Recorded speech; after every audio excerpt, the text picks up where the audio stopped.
Hi ನಮಸ್ತೆ ಎಲ್ರಿಗೂ ಸವಿರುಚಿಯ ಆಟ ಚಾನಲ್ಗೆ ಸ್ವಾಗತ. ಇವತ್ತು ನಾನು ಮಾಡ್ತಿರೋಂಥ ರೆಸಿಪಿ ಬಟರ್ ಪನ್ನೀರ್ ಮಸಾಲ. ತುಂಬ ಸಿಂಪಲ್ ಆಗಿ ತುಂಬ ರುಚಿಯಾಗಿ ಹೇಗೆ ಮಾಡೋದು ಅಂತ ನೋಡ್ಕೊಳ್ಳೋಣ. ತುಂಬ ಸಿಂಪಲಾಗಿ ಆಗೋಗ್ಬಿಡುತ್ತೆ. ಒಂದು 5ರಿಂದ 10 ನಿಮಿಷ ಸಾಕು, ಅಷ್ಟು ಈಸಿಯಾಗಿ ಆಗೋಗ್ಬಿಡುತ್ತೆ. ದೋಸೆ ಜೊತೆಗೆ, ಪೂರಿಗೆ, ಚಪಾತಿಗೆ, ರೋಟಿಗೆಲ್ಲ ತುಂಬಾ ಚೆನ್ನಾಗಿರುತ್ತೆ. ಲಂಚ್ ಬಾಕ್ಸ್ ಕೂಡ ತುಂಬಾ ಒಳ್ಳೆ ರೆಸಿಪಿ. ಹೇಗೆ ಮಾಡೋದು ಅಂತ ನೋಡ್ಕೊಳ್ಳೋಣ. ಅದಕ್ಕೂ ಮೊದಲು ಯಾರಾದರೂ ನನ್ನ ಚಾನಲ್ ಸಬ್ಸ್ಕ್ರೈಬ್ ಮಾಡದೆ ನೋಡ್ತಾ ಇದ್ದರೆ ದಯವಿಟ್ಟು ಸಬ್ಸ್ಕ್ರೈಬ್ ಮಾಡ್ಕೊಳ್ಳಿ. ಮೊದಲಿಗೆ ನಾನು ಇಲ್ಲಿ ಒಂದು ಬೌಲ್ ತೊಗೊಂಡಿದ್ದೀನಿ. ಬೌಲ್ಗೆ ನಾನು ಸಣ್ಣ ಸಣ್ಣದಾಗಿ ಈ ರೀತಿಯಾಗಿ ಕಟ್ ಮಾಡ್ಕೊಂಡಿರೋಂಥ ಪನ್ನೀರು 400 ಗ್ರಾಮ್ ಪನ್ನೀರಷ್ಟು ತೊಗೊಂಡಿದ್ದೀನಿ ನಾನು. ನೀವು 200 ಗ್ರಾಮ್ ಪ್ಯಾಕೆಟ್ ಬರುತ್ತಲ್ಲ ಅಷ್ಟು ಮಾಡ್ಕೊಳ್ಳೋಂಗಿದ್ರೆ ಇದರಲ್ಲಿ ಅರ್ಧ ಎಲ್ಲ ನಾನು ಏನು ಮಸಾಲೆಗಳು ಹಾಕ್ತೀನಿ ಅದನ್ನು ಅರ್ಧ ಹಾಕ್ಕೊಳ್ಳಿ.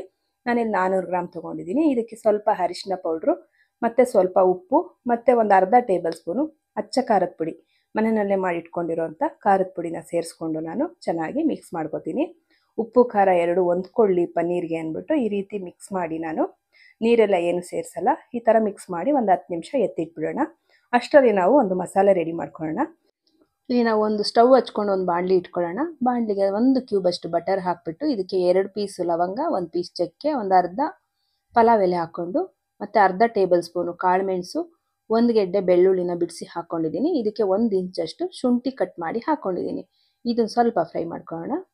ಈ ರೀತಿ ಫ್ರೈ ಆಗ್ತಿದ್ದಂಗೆ ನಾವಿಲ್ಲಿ 1 ಗೆಡ್ಡೆ ಈರುಳ್ಳಿನ ಸಣ್ಣದಾಗಿ ಕಟ್ ಮಾಡಿ ಹಾಕ್ಕೊಂಡಿದ್ದೀನಿ. ಇದೆಲ್ಲವುದು ಮಸಾಲೆ ರುಬ್ಕೊಳ್ಳೋಕ್ಕೋಸ್ಕರ ನಾನಿಲ್ಲಿ ಫ್ರೈ ಮಾಡ್ಕೊತಾ ಇದ್ದೀನಿ. ಈ ಈರುಳ್ಳಿ ಸ್ವಲ್ಪ ಹಸಿ ವಾಸನೆ ಹೋಗೋವರೆಗೂ ಈ ರೀತಿ ಫ್ರೈ ಮಾಡಿಕೊಂಡು ಅರ್ಧ ಟೇಬಲ್ ಸ್ಪೂನ್ ಜೀರಿಗೆ ಮತ್ತು ಇದಕ್ಕೆ ನಾನು ಚೆನ್ನಾಗಿ ಮಿಕ್ಸ್ ಮಾಡ್ಕೊಂಡಾದ್ಮೇಲೆ ನೋಡಿ ಈ ರೀತಿ ಜೀರಿಗೆ ಆದಮೇಲೆ ಸ್ವಲ್ಪ ಚೆನ್ನಾಗಿ ಮಿಕ್ಸ್ ಮಾಡಿಕೊಂಡು ಇದಕ್ಕೆ ನಾನು 2 ಟೊಮ್ಯಾಟೋನ ಕಟ್ ಮಾಡಿ ಹಾಕೋತಿದ್ದೀನಿ. 2 ಟೊಮ್ಯಾಟೊ ಕಟ್ ಮಾಡಿ, ಹಣ್ಣಾಗಿರುವಂಥ ಟೊಮ್ಯಾಟೋನ ನಾನು ಕಟ್ ಮಾಡಿ ಹಾಕ್ಕೊಂಡಿದ್ದೀನಿ. ಇದು ಕೂಡ ಸಾಫ್ಟ್ ಆಗಬೇಕು. ಟೊಮ್ಯಾಟೊ ಚೆನ್ನಾಗಿ ಸಾಫ್ಟ್ ಆಗೋವರೆಗೂ ನಾವು ಇಲ್ಲಿ ಫ್ರೈ ಮಾಡ್ಕೊಳ್ಳೋಣ. ನೋಡಿ ಈ ರೀತಿಯಾಗಿ ಟೊಮ್ಯಾಟೊ ಸಾಫ್ಟ್ ಆದಮೇಲೆ ನಾನು 2 ಹಸಿಮೆಣಸಿನ್ಕಾಯಿ ಹಾಕ್ಕೊಂಡಿದ್ದೀನಿ. ನಿಮ್ಗೆ ಬೇಕಂದರೆ ಹಾಕ್ಕೊಳ್ಳಿ, ಇಲ್ಲಾಂದರೆ ಬೇಡ. ಇಲ್ಲಿ ಕಾಳುಮೆಣಸು ಕೂಡ ಹಾಕ್ಕೊಂಡಿದ್ದೀವಲ್ವ ಅದರಿಂದ. ಆಮೇಲೆ ನಾನು ಅರ್ಧ ಹಿಡಿಯಷ್ಟು ಕಾಜು ಅಂದರೆ ಗೋಡಂಬಿ ಹಾಕ್ಕೊಂಡಿದ್ದೀನಿ ನಾನಿಲ್ಲಿ. ನಾವು ತೆಂಗಿನಕಾಯಿ ತುರಿ ಎಲ್ಲ ಏನು ಸೇರಿಸಲ್ಲಲ್ವ, ಅದರಿಂದ ಗೋಡಂಬಿ ಹಾಕ್ಕೊಂಡ್ರೆ ಒಳ್ಳೆ ಟೇಸ್ಟ್ ಬರುತ್ತೆ. ನಾನಿಲ್ಲಿ ಎಣ್ಣೆ ಕೂಡ ಸೇರಿಸಲ್ಲ. ಗೋಡಂಬಿ ಹಾಕ್ಕೊಂಡಾದ್ಮೇಲೆ 1 ಟೇಬಲ್ ಸ್ಪೂನ್ ಅಚ್ಚ ಖಾರದ ಪುಡಿ ಮತ್ತು ಅರ್ಧ table spoon garam masala, 1 table spoon ಧನಿಯಾ ಪೌಡ್ರು. ನಾನು ಜಾಸ್ತಿ ಪನ್ನೀರ್ ತೊಗೊಂಡಿರೋದ್ರಿಂದ ಸ್ವಲ್ಪ ಮಸಾಲೆ ಜಾಸ್ತಿ ಹಾಕ್ಕೊಂಡಿದ್ದೀನಿ.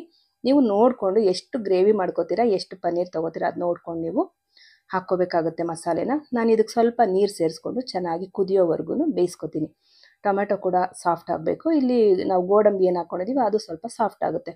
ನೋಡಿ ಈ ರೀತಿಯಾಗಿ ಕುದೀತಿರ್ಬೇಕಾದ್ರೆ ಸ್ಟವ್ ಆಫ್ ಮಾಡಿಬಿಟ್ಟು ನಾವು ಒಂದು 5 ನಿಮಿಷ ಅಥವಾ 3 ನಿಮಿಷ ತಣ್ಣಗಾಗೋವರೆಗೂ ಎತ್ತಿಡೋಣ.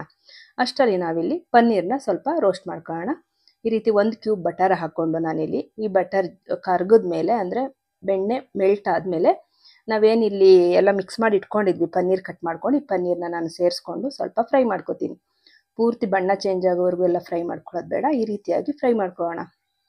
ನಾವೇನಾದರೂ ದಪ್ಪ ತಲ ಇಲ್ಲದೆ ಇರೋಂಥ ಪಾತ್ರೆ ಇಟ್ಕೊಂಡ್ಬಿಟ್ರೆ ಕಚ್ಕೊಂಡ್ಬಿಡುತ್ತೆ ಪನ್ನೀರು. ಅದರಿಂದ ಸ್ವಲ್ಪ ದಪ್ಪ ತಲ ಇರೋಂಥ ಪಾತ್ರೆನ ನಾವು ಇಟ್ಕೊಂಡಿದ್ದೀವಿ ಇಲ್ಲಿ. ಈ ರೀತಿಯಾಗಿ ಪನ್ನೀರು ಫ್ರೈ ಆದಮೇಲೆ ನಾವು ಒಂದು ಬಟ್ಲಿಗೆ ಎತ್ತಿಟ್ಕೊಂಬಿಡೋಣ. ಪನ್ನೀರ್ ಪೂರ್ತಿಯಾಗಿ ಎತ್ತಿಟ್ಕೊಂಡು ಆಯಿತು. ಈಗ ನೋಡಿ ಈ ರೀತಿಯಾಗಿ ಒಂದು ಬಟ್ಲಿಗೆ ಎತ್ತಿಟ್ಕೊಂಬಿಡೋಣ. ಇವಾಗ ಮಸಾಲೆ ಕೂಡ ನಾನು ರುಬ್ಕೊಂಡಿದ್ದೀನಿ. ಎಷ್ಟು ನುಣ್ಣಗಾಗುತ್ತೋ ಅಷ್ಟು ನುಣ್ಣಗೆ ನೀವು ಮಸಾಲೆನ ರುಬ್ಕೊಳ್ಳಿ. ನೋಡಿ ಈ ರೀತಿಯಾಗಿ ರುಬ್ಕೊಳ್ಳಿ. ಇದನ್ನು ಕೂಡ ಸೈಡ್ಗೆ ಎತ್ತಿಟ್ಕೊಂಬಿಡೋಣ. ನಾನಿವಾಗ ಇದೇ ಬಾಣಲಿಗೆ ಮತ್ತು ನಾನು ಎಣ್ಣೆ ಆಗಲಿ ಮತ್ತು ಬೆಣ್ಣೆ ಆಗಲಿ ಸೇರಿಸ್ತಾ ಇಲ್ಲ, ನಾನು ಇಷ್ಟರಲ್ಲೇ ಮಾಡ್ತಾಯಿದ್ದೀನಿ. ನಾವು ಆರೋಗ್ಯ ದೃಷ್ಟಿಯಿಂದ ಎಷ್ಟು ಎಣ್ಣೆ ನಾವು ಕಡಿಮೆ ಉಪಯೋಗಿಸ್ತೀವೋ ಅಷ್ಟೇ ಆರೋಗ್ಯಕ್ಕೆ ಒಳ್ಳೆಯದು. ನೋಡಿ ಈ ರೀತಿಯಾಗಿ ಇದೇ ಬಾಣಲೆಯಲ್ಲಿ ನಾನು ಏನು ಬೆಣ್ಣೆನ ನಾನು ಪನ್ನೀರು ಫ್ರೈ ಮಾಡ್ಕೊಳಕ್ಕೆ ಹಾಕ್ಕೊಂಡಿದ್ದೆ ಅಷ್ಟೇ ಬೆಣ್ಣೆಗೆ ನಾನು ಇವಾಗ ಮಸಾಲೆ ಕೂಡ ಸೇರಿಸ್ಕೊಂಡು ಚೆನ್ನಾಗಿ ತಿರುಗಿಸ್ಕೊತಾ ಇದ್ದೀನಿ. ಬೇರೆ ಏನೂ ಹಾಕಿಲ್ಲ ಇದಕ್ಕೆ. ಮಸಾಲೆ ಹಾಕ್ಕೊಂಡಾದ್ಮೇಲೆ ನಾವಿಲ್ಲಿ ಉಪ್ಪು ಹಾಕ್ಕೊಳ್ಳೋಣ. ನಾವು ಪನ್ನೀರ್ಗೆ ಉಪ್ಪು ಹಾಕ್ಕೊಂಡಿದ್ದೀವಿ. ಈ ಮಸಾಲೆಗೆ ಎಷ್ಟು ಬೇಕೋ ಅಷ್ಟು ಉಪ್ಪು ಹಾಕ್ಕೊಂಡು ಚೆನ್ನಾಗಿ ಬೇಯಿಸ್ಕೋಬೇಕಷ್ಟೇ. ಕೈ ಆಡಿಸ್ತಾ ನಾವು ಬೇಯಿಸ್ಕೋಬೇಕಾಗುತ್ತೆ.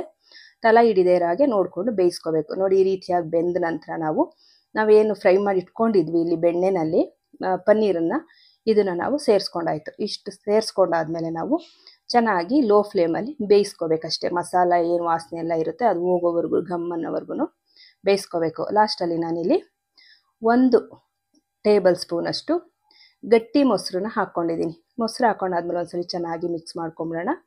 ಈ ರೀತಿಯಾಗಿ ಮಿಕ್ಸ್ ಮಾಡಿಕೊಂಡು ಲೋ ಫ್ಲೇಮಲ್ಲಿ ಬೇಯಕ್ಕೆ ಇಟ್ಬಿಡೋಣ. ಒಂದು ಸ್ವಲ್ಪ ಕಸ್ತೂರಿ ಮೇಥಿ ಹಾಕ್ಕೊಳ್ಳೋಣ. ನಿಮಗೆ ಬೇಕಂದರೆ ಹಾಕ್ಕೊಳ್ಳಿ, ಇಲ್ಲಾಂದರೆ ತೊಂದರೆ ಇಲ್ಲ. ಮತ್ತು ಸ್ವಲ್ಪ ಕೊತ್ತಂಬರಿ ಸೊಪ್ಪು. ನಾವು ರುಬ್ಬಕ್ಕೂ ಕೊತ್ತಂಬರಿ ಸೊಪ್ಪು ಹಾಕ್ಕೊಂಡಿಲ್ಲ ಅಲ್ವಾ, ಇಲ್ಲಿ ಮಾತ್ರ ಹಾಕೋತಾ ಇರೋದು. ಸ್ವಲ್ಪ ಕೊತ್ತಂಬರಿ ಸೊಪ್ಪು ಹಾಕ್ಬಿಟ್ಟು ಚೆನ್ನಾಗಿ ತಿರುಗಿಸ್ಬಿಟ್ಟು ಒಂದು 2ರಿಂದ 3 ನಿಮಿಷ ಲೋ ಫ್ಲೇಮಲ್ಲಿ ತಟ್ಟೆ ಮುಚ್ಚಿಟ್ರೆ ನೋಡಿ ಈ ರೀತಿಯಾಗಿ ಕುದಿ ಬಂದಿರುತ್ತೆ. ಚೆನ್ನಾಗಿ ಇದು ಸಾಫ್ಟ್ ಆಗಿರುತ್ತೆ ಪನ್ನೀರೆಲ್ಲ, ತುಂಬ ಚೆನ್ನಾಗಿರುತ್ತೆ.